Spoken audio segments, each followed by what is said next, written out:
Hola, ¿qué tal? Buenas noches, bienvenidos a Octavo Mandamiento. ¿Cómo anda, Cortina? Pero muy bien, Ani, buenas noches. ¿Cómo lo trata la semana? Pero me está tratando bastante bien dentro de todo. Sí, ¿no? porque A ver. desde el domingo nosotros tenemos una alegría. No sé cuánto nos va a durar, pero estamos bien contentos. Tenemos todavía martes, miércoles, jueves, 2 días de alegrías seguras. Sí, porque la alegría, la tristeza no está en fin, la alegría no sé. Sí. A ver, ¿te muestro? Dignos, el suplemento sindical del Popular. Hicimos una nota con Lorenzo Pepe donde dice: de la Rúa no tenía la más perra idea de la acción de gobierno. Bien interesante el reportaje a este personaje del sindicalismo histórico, claro, que pasó todas las gestiones, hombre ferroviario histórico, ¿no? Sí, claro. Muy interesante. Y también dice, me dijo Perón: Lorenzo, lo que usted no consiga con un abrazo, no lo va a conseguir con una trompada. Bien, y atenti a varios, ¿no? Es un mensajito bien interesante. Viniendo de un negociador nato, como era el general Perón. Ahora, hablando de sindicatos, hablando de empresarios y hablando de este país, qué raro, cómo desafina esta relación entre el sindicalismo, los empresarios y el gobierno. Porque uno podría creer, o creía en algún momento, que los dirigentes sindicales eran los personajes que defendían el salario de los trabajadores frente a los empresarios. Claro. Y que los empresarios negociaban con los sindicalistas, a ver, ¿cuál era el cupo? Si uno decía 35, y ahí estaba la negociación. Claro. Y se suponía que el fiel de la balanza, para eso estaba el gobierno, el ministro de Trabajo, que era el que equiparaba, ¿no? El zamoré del asunto. Ahora, los empresarios van en delegación a la casa de gobierno. Claro. No se entiende con quién negocian. ¿Cómo puede ser que se cambió el eje de la negociación? Claro. ¿Le van a pedir el pañuelo al gobierno? Claro. ¿Los sindicalistas le van a pedir también al gobierno? Los sindicatos también negocian con el gobierno. ¿Qué pasó? Digo, ¿en qué momento los dirigentes sindicales dejaron esta pelea en manos del gobierno? ¿Y en qué momento los empresarios dejaron la pelea, abandonaron la pelea también en manos del gobierno? Claro. Chicos, le están dando al gobierno demasiado poder. Poder propio. Sí, claro. Están delegando, si querés. Como a mí me parece que es una delegación innecesaria de poder. Claro, eso es verdad. A ver, en el absoluto es absolutamente así, valga la redundancia, ¿no? Lo único que faltaba que usted me contradijera. No, lejos de eso. No contradigo nunca a las mujeres. Bien ahí. No, la cuestión es, yo lo hablábamos un poquito antes de arrancar el programa, me parece que ese modelo, que no es tal, digamos, no es que sea un modelo cerrado, digamos, sino que ese esquema, a ver, partamos de la base. ¿Cuál es el papel del gobierno en esas negociaciones? Es que finalmente cuando el sindicato y la empresa y la Cámara Empresarial se ponen de acuerdo en cuál es el porcentaje, tienen que ir legalmente al Ministerio de Trabajo a que homologue ese aumento paritario, porque eso le da fuerza de ley. Eso es lo que después hace que si una empresa, un gremio tiene problemas con una empresa porque no cumple con ese convenio, lo denuncia legalmente y al revés, la empresa puede denunciar una huelga en el medio de un convenio que está vigente y el cual no fue violado. Entonces el Ministerio de Trabajo lo que hace es homologarlo. Lo que pasa es que me parece que esta situación que está planteada también por vos es típica de situaciones de crisis, donde al gobierno y a la economía en general no le es indiferente si el aumento es 25 o 35. O 18, como llegó a decir en un momento el ministro de Economía, o 28, ¿verdad? Por todo lo que implica dar aumento de salarios, lo que eso implica para la inflación, lo que puede implicar para el costo empresarial, sumado a un montón de variables. No es que le vamos a echar la culpa a los sindicatos del aumento de la inflación, ¿no? Entonces, en esos momentos donde el gobierno interviene más, y sumale a eso, que como otros ha habido en la historia, es un gobierno muy intervencionista en general en la economía, entonces se pone más todavía en esa cabeza y dice, no, acá no me vengan con más de 20 y pico, ¿viste? Todavía no está muy claro cuál es, si es el índice Kicillof o si es el índice Tomada, ¿no? Si es 18-20 o 22 o si es 25-28. Lo que sí están todos de acuerdo es que no puedes tener un 3 en el primer dígito, ¿no? Nadie quiere en el gobierno que sea de más de 30%. Sería bastante interesante que pensaran en los trabajadores, qué sé yo, porque los trabajadores también tienen el índice supermercado, el índice de los mercados, de las ferias, Entonces me parece que sería interesante que además de negociar lo que le conviene a los empresarios y al gobierno, pensar a alguien lo que le conviene a los trabajadores, ¿no? Claro, el problema de paso. El problema que tienen muchos sindicatos, y en general los grandes, es que después viene el alineamiento político de esos dirigentes. Sí. Hasta hoy, lo que decía el gobierno para muchos era palabra santa, para la UOM, que suele ser el caso testigo. Bueno, ya no, ¿por qué? Porque como buenos políticos que son los sindicalistas, huelen el fin de ciclo y dicen, muchachos, me parece que ya hay que empezar a saltar de vereda, digamos, ¿no? Entonces, por eso no termina de cerrar, por eso amenaza con paros un hombre como Antonio Caló, que hasta antes de ayer, ultraoficialista, diríamos, estaba en la Casa de Gobierno sentado en la primera fila, ¿no? Auspiciantes, y vamos con el invitado, dale.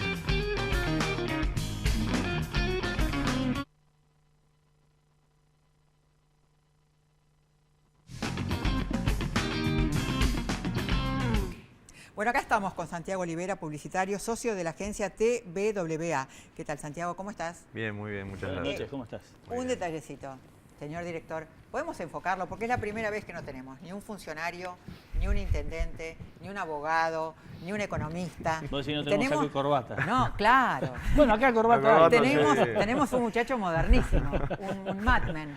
Dale. Equipete, ¿eh? Venimos reproducidos. Un poco, ¿no? Tampoco.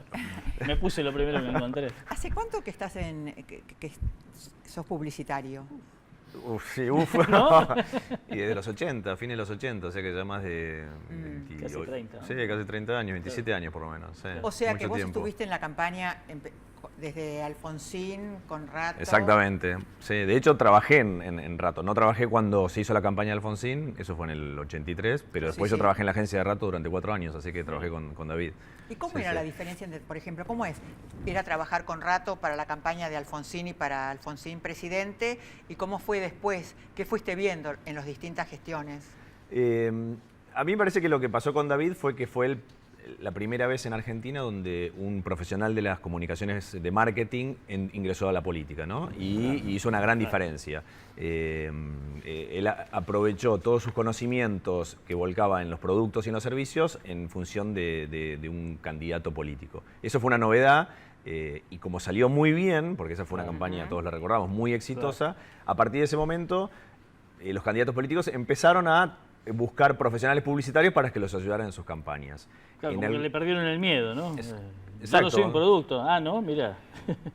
Exactamente. Claro. Lo que sucedió es que hubo de todo tipo de casos, ¿no? Claro. Hubo casos muy exitosos, Claro. casos que no pasó nada y casos que fueron un fracaso. Y me parece que eso tiene que ver un poco con que un candidato no es un producto o un servicio. Okay. O sea, se le pueden aplicar ciertas reglas o cierto conocimiento que usamos en el mundo de las comunicaciones publicitarias, pero en definitiva es una persona, no es un producto o un servicio. La publicidad, cuando habla de un producto, habla de como un tercero. Y en este caso, cuando hablamos de un candidato, el candidato tiene voz propia, ¿no? Y ahí es donde empiezan las diferencias. ¿Qué catalogarías como fracaso en ese sentido?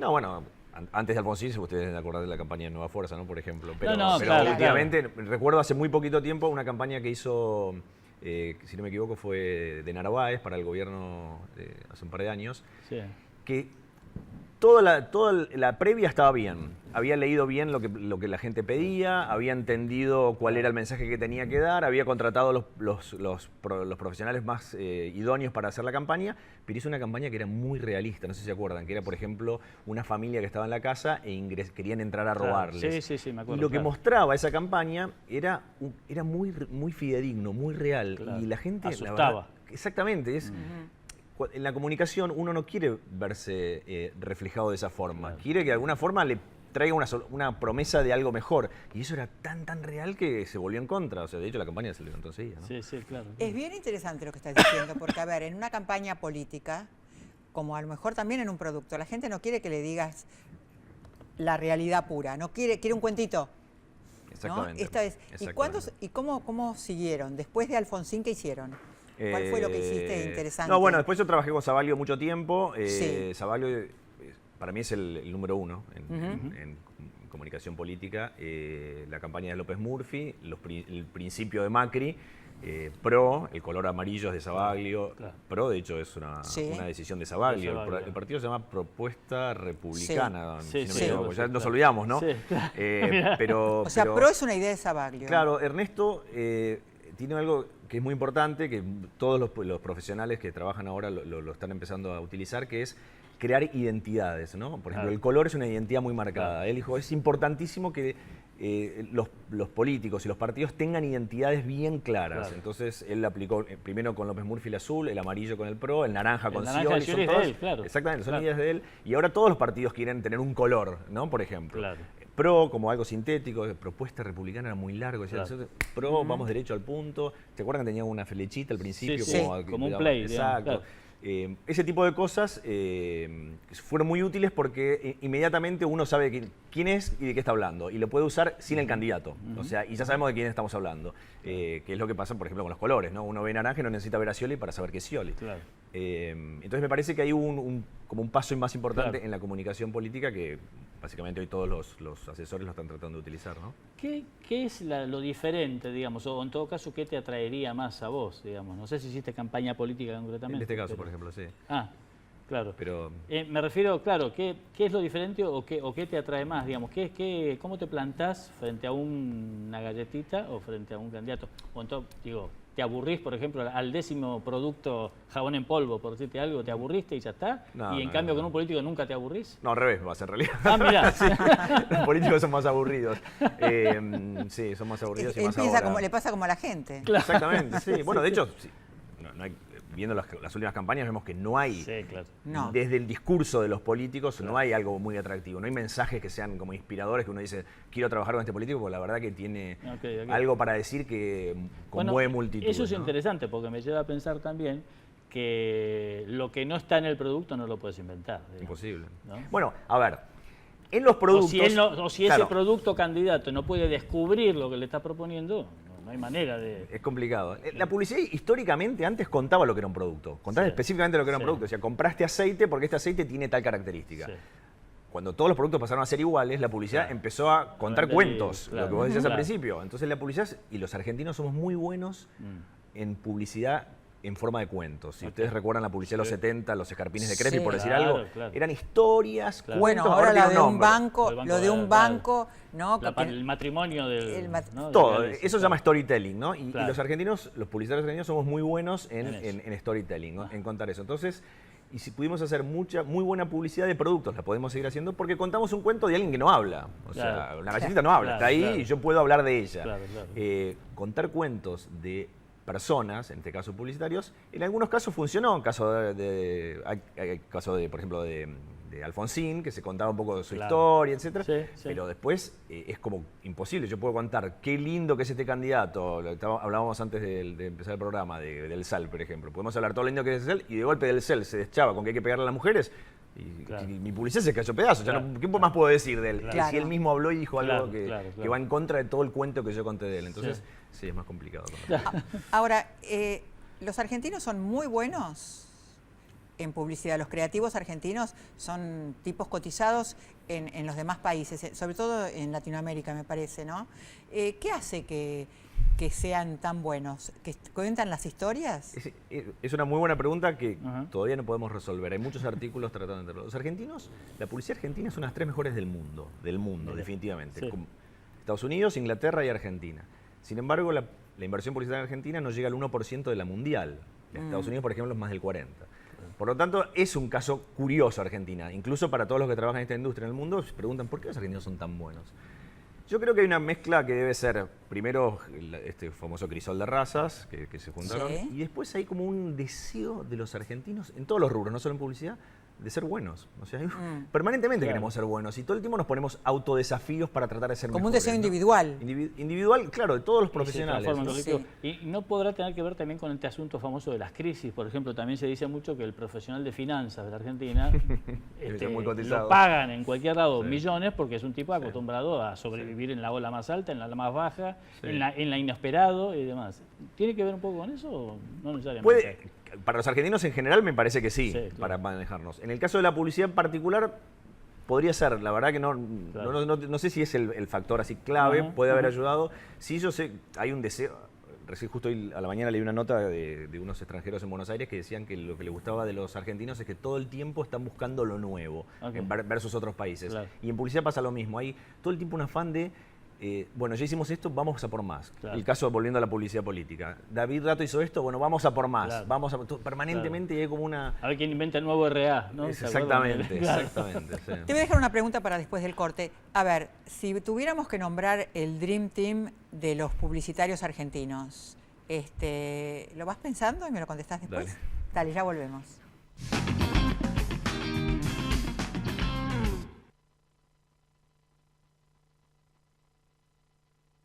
Cuidar el medio ambiente y contribuir a resolver los problemas de las comunidades en las que operamos son los pilares de nuestra política de responsabilidad social empresaria. Cresud, nuestro valor es la tierra. Cuando tu plan de salud está pensado desde la prevención, tu cobertura se multiplica. Por eso, si lo pensás, OSDEPIM es la mejor opción para vos y tu familia. Plan de Salud PYME te protege. Encontrá un plan a tu medida llamando al 0800-288-8432 o en nuestra web. OSDEPIM, la obra social empresaria.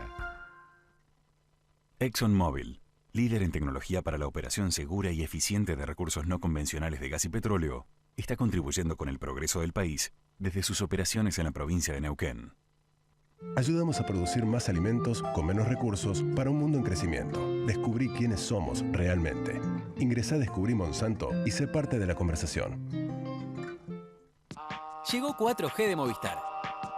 Navegá hasta 10 veces más rápido. 4G. Podés en tiempo real. Movistar.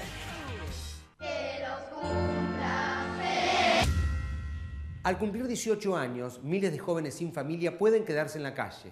Sumate a Doncel y ayudarlos a tener un futuro, porque crecer no tiene que ser una amenaza. Marcos.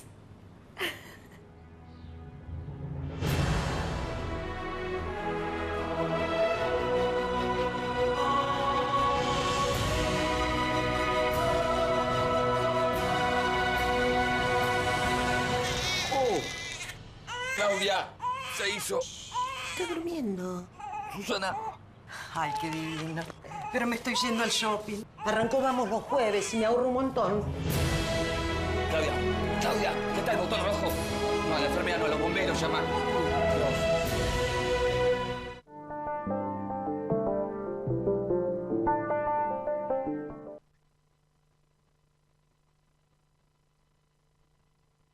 Alquilar se puede. Ahora la ciudad te da la garantía y un préstamo inicial para que vos y miles de personas puedan elegir dónde vivir. Informate en www.buenosaires.gov.ar/alquilar se puede. Buenos Aires Ciudad, en todo estás vos.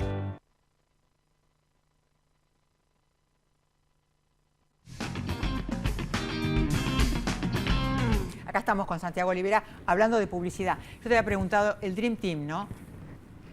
Para que vos sean, para vos los mejores. A mí me parece que el padre de todos nosotros es Hugo Casares, a pesar de que no está reconocido como tal.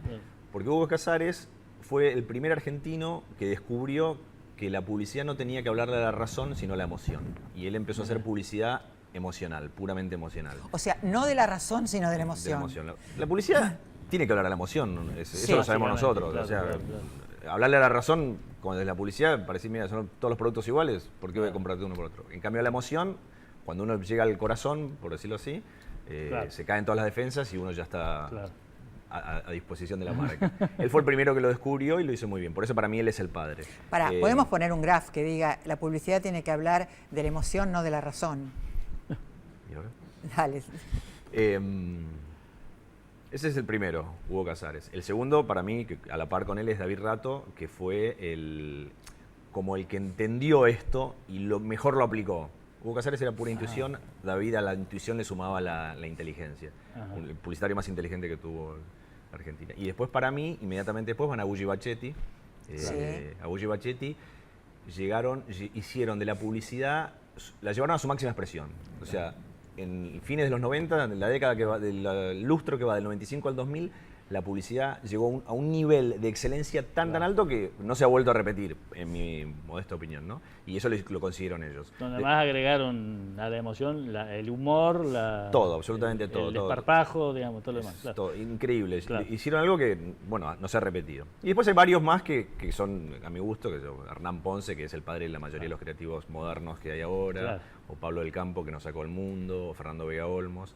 Pero yo diría que los 4 que nombré al principio son como la gloria de la publicidad, y creo que si hubieran nacido en Inglaterra o en Estados Unidos, algunos de esos 4 serían próceres de la publicidad mundial, ¿no? Como Ogilvy o como Bernbach. Claro. Vos decías en una entrevista que te asombraba la velocidad con que la gente se aleja de los medios, lo cual también para ustedes indirectamente es un desafío, digamos. Explicar un poquito más, a ver. El primero, ¿o cuál es la razón? Claro, para mí lo que primero pasa es que están dejando de ver televisión tal cual la conocemos nosotros. Y la publicidad nosotros se construyó en base a la televisión del viejo estilo, que era la gente en su casa, sentada en un sillón, mirando un programa de televisión durante 2 horas y viendo los cortes publicitarios. Y de 9 a 11 o de 8 y media a 9 y media. Atados, literalmente atados. Eso se acabó. O sea, nosotros basta ver a cualquier chico menor de 20 años que no sabe nada de publicidad en vivo, no tiene la más remota idea. Dice, sí, yo veo todo lo que pasa en televisión, pero cuando yo quiero y donde yo quiero. Lo veo en una computadora, en una tablet, en mi celular, pero no lo veo en ese formato. Y eso hace que los comerciales ya no se vean como se veían antes. Y luego las revistas, o sea, los diarios y todo, como caen los lectores. Toda esa caída en los medios, que nosotros pensamos que iba a ser progresiva, para mí es más rápida. Es más rápida, mucho más rápida a medida que se bajan las edades. Lo que está pasando es que cambia, no es que se acabó eso, hay que entenderlo y hacerlo de vuelta, ¿no? Y empezar a ver, bueno, ¿cómo hacemos ahora para llegar? Porque el consumo de los medios me parece que es mayor que antes. O sea, Twitter, por decir algo, no existía antes, pero Twitter es la primera fuente de información de, qué sé yo, todo lo que usamos Twitter, los informamos primero por Twitter que por el resto de los medios. Y eso es una forma de acceder a los medios. Y los chicos que entran a Twitter, de alguna forma, están consumiendo medios. Entonces, no es que... A mí me parece es que está cayendo muy rápido el consumo de medios tradicionales en el formato tradicional.